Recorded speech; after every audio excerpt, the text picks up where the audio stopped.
Dream Chevy. I am working on this right here. This is for the fan and the def and heat and everything for my truck. And as you can tell,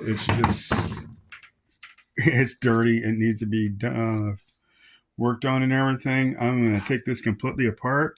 I actually got a kit to replace all the controls in here and the spacers for all that and everything. So I'm going to get this thing pulled apart.